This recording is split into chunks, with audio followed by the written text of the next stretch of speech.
Hello everyone, I am Riti and this time I am covering my travelogue on Banarghatta National Park near Bangalore. We visited the national park along with my sister Sukirti and her family in February. Bannerghatta national park सन 1970 में बनाया गया था और सन 1974 में इसे national park का दर्जा मिला था।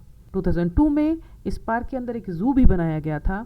यह नेशनल पार्क बेंगलोर से करीब 22 किलोमीटर दूर अनेकल हिल्स के पास बना हुआ है, जिसकी ऊंचाई 1245 से 1630 मीटर है। इस पार्क के आसपास 16 विलेजेस हैं और यह एलिफेंट्स के लिए एक वाइल्ड लाइफ कॉरिडोर है। इस पार्क में कार पार्किंग के 50 रुपीज़ पे करने पड़ते हैं। कार पार्किंग की बहुत सारी जगह अवेलेबल हैं। कार पार्किंग से टिकट काउंटर लगभग 300 मीटर दूर है। टिकट काउंटर के सामने काफ़ी सारी ईटेबल्स की शॉप्स हैं। यह पार्क सुबह 9 o'clock से शाम के 5 o'clock तक ओपन रहता है और ट्यूसडे को क्लोज रहता है। यहाँ पर सबसे पॉपुलर एक्टिविटी है जंगल सफारी, जहाँ पर हम जानवरों को अपनी नेचुरल हैबिटेट में देख सकते हैं।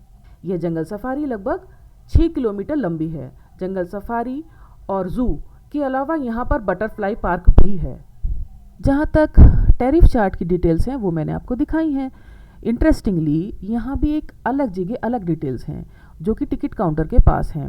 जंगल सफारी के लिए हमारे पास 3 ऑप्शन हैं: non AC bus safari, AC bus safari और जीप सफारी। सरप्राइजिंगली पार्क में जंगल सफारी के लिए जो रेट्स हैं वो सैटरडे, संडे और गवर्नमेंट हॉलीडेज़ के दिन बढ़ जाते हैं। स्टूडेंट, चिल्ड्रन और स्कूल ग्रुप्स के लिए अलग रेट्स हैं। हालांकि जू और बटरफ्लाई के पार्क के जो रेट्स हैं वो हर दिन सेम रहते हैं। क्योंकि हम 6 मेंबर्स थे और 6 seater non AC jeep available नहीं थी, इसलिए हमें 6 सीटर महिंद्रा जाइलो मिली, जिसके हमने 4000 रुपीज़ पे करे। इस टिकट में सारे मेंबर्स की सवारी, जू और बटरफ्लाई के एंट्री चार्जेस और साथ ही में डिजिटल और मोबाइल कैमरे के चार्जेस भी थे। गाड़ी के नंबर डिटेल्स और बोर्डिंग टाइमिंग्स स्लिप के पीछे मेंशन थी। टिकट काउंटर के साथ में ही नॉन एसी बस सफारी और एसी बस सफारी की एंट्री है। साथ में ही जू की एंट्री है। Jeep safari waiting area ticket counter से लगभग 100 मीटर्स दूर है और इसी के सामने आपको अन्नपूर्णा होटल भी नज़र आएगा, जो कि एक प्योर वेज होटल है और यहाँ पे मील्स अवेलेबल हैं। हमारी एक्सपेक्टेशन थी कि ओपन जिप्सी या जीप में जंगल सफारी की, लेकिन इस नेशनल पार्क में जितने भी व्हीकल्स जंगल सफारी के लिए यूज़ होते हैं उनमें से कोई भी ओपन नहीं है।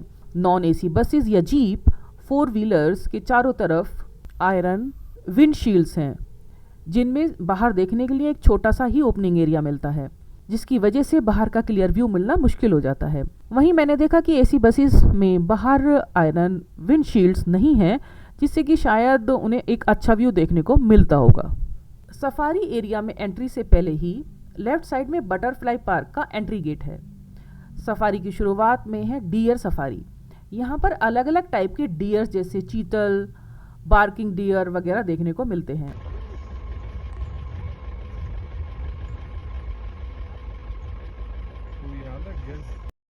बनारघट्टा नेशनल पार्क में अलग अलग एनिमल्स की सेपरेट सफारी हैं, जिनमें आपको सेपरेट एंट्री गेट्स भी मिलते हैं। जंगल सफारी के अंदर रोड बहुत ही नैरो है, इसलिए हर बस और जीप सफारी में एंट्री एग्जिट के लिए फिक्स्ड टाइमिंग्स हैं। डियर सफारी के बाद आता है एलिफेंट सफारी, जहाँ पर हमें पॉन्ड के पास काफ़ी सारे एलिफेंट्स नज़र आए।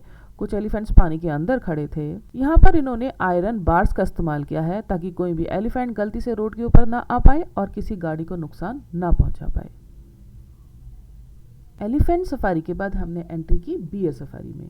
इस बियर सफारी के लिए हमें 2 एंट्री गेट पड़े, जिसमें पहले हमारे आगे आने वाली बस की एंट्री कंप्लीट हुई, तब हमारी जीप का नंबर आया। इंटरेस्टिंगली यहाँ पर हमें बहुत सारे बियर्स देखने को मिले और उनमें से एक तो हमारी गाड़ी के पास घूमता हुआ दिखा। ये बियर हमारी गाड़ी के पास आता, फिर दूर चला जाता।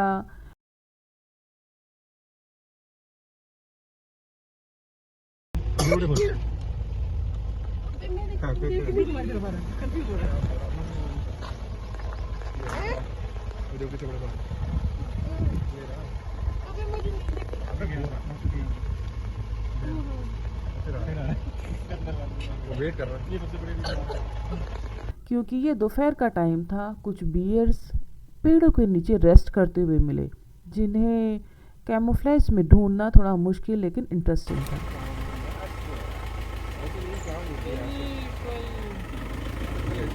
इसके बाद हमने एंट्री की लायन सफारी के लिए। इस सफारी में हमें काफ़ी सारे लायन और लायनेस देखने को मिले, जो कि थिक वेजिटेशन में अच्छे से कैमोफ्लेज्ड थे, लेकिन इतनी नज़दीक से लायंस को अपनी नेचुरल हैबिटेट में देखना एक बेहद ही मेमोरेबल इवेंट था। एक इधर भी है। लायन सफारी देखने के बाद हम काफ़ी एक्साइटेड थे अपनी टाइगर सफारी को देखने के लिए, लेकिन अनफॉर्चुनेटली टाइगर सफारी के लिए हमें सिर्फ 2 ही टाइगर मिले। अपनी गाड़ी के ड्राइवर से चेक करने के बाद पता चला, क्योंकि हम दोपहर 2 बजे जंगल सफारी के लिए निकले थे, तो उस समय ज़्यादातर एनिमल्स अपने रेस्ट पीरियड में होते हैं और कम दिखाई देते हैं। यही कारण है कि हमारे ड्राइवर ने हमें वाइट टाइगर दिखाने की कोशिश की, बट वो हमें नहीं दिखा पाया। ड्राइवर ने हमें बताया कि सुबह और शाम के 4:30 के बाद एनिमल्स काफ़ी एक्टिव होते हैं और उनको ज़्यादा अच्छे से नज़दीक से देखा जा सकता है। सफारी कंप्लीट करने में लगभग 45 मिनट से 1 आवर का समय लगता है। जंगल सफारी से बाहर आते हुए हमारे ड्राइवर ने हमें ऑप्शन दिया कि अगर हम बटरफ्लाई पार्क विजिट करना चाहते हैं तो हम सफारी के एग्जिट गेट पर उतर सकते हैं, पर हम लेट होने के कारण हमने डिसाइड किया कि हम सीधे ज़ू ही जाएंगे। बनारघट्टा नेशनल पार्क का ज़ू भी काफ़ी बड़े एरिया में फैला हुआ है। हमें जीप सफारी डिबोर्डिंग पॉइंट से वापस टिकट काउंटर की तरफ जाना हुआ और ज़ू में एंट्री गेट के पास हमने electric battery operated shuttle service 4 wheelers की टिकट ली। इस शटल सर्विस में पर पर्सन 100 रुपीज़ ये लोग चार्ज करते हैं और ये आपको ज़ू के हर इम्पॉर्टेंट एनिमल केसेस के पास लेके जाते हैं और हर जगह आपके लिए वेट करते हैं। आई रिकमेंड कि आप भी इस बैटरी ऑपरेटेड व्हीकल का इस्तेमाल करें। इससे क्या होता है कि आपका समय भी बचेगा और आपको ज़्यादा थकान भी नहीं होगी। इस ज़ू में भी काफ़ी सारे एनिमल्स हैं, जिनमें बर्ड्स, रेप्टाइल्स और भी काफ़ी सारे जानवर हैं।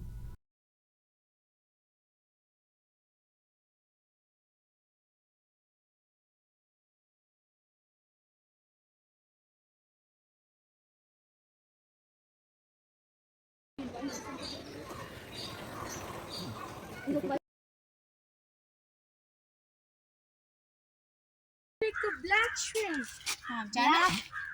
चिकू ज़ू के अंदर भी आपको एक बोटिंग लोकेशन भी मिलेगी, जहाँ पर आप ज़ू के अंदर बोटिंग को भी एंजॉय कर सकते हैं। आई होप आप जब भी बेंगलोर के आसपास अपनी फैमिली के साथ घूमने आने का प्लान करेंगे तो उसमें आप बनारघट्टा नेशनल पार्क को ज़रूर इंक्लूड करेंगे और मेरा वीडियो शायद आपको कहीं ना कहीं थोड़ी हेल्प करेगा।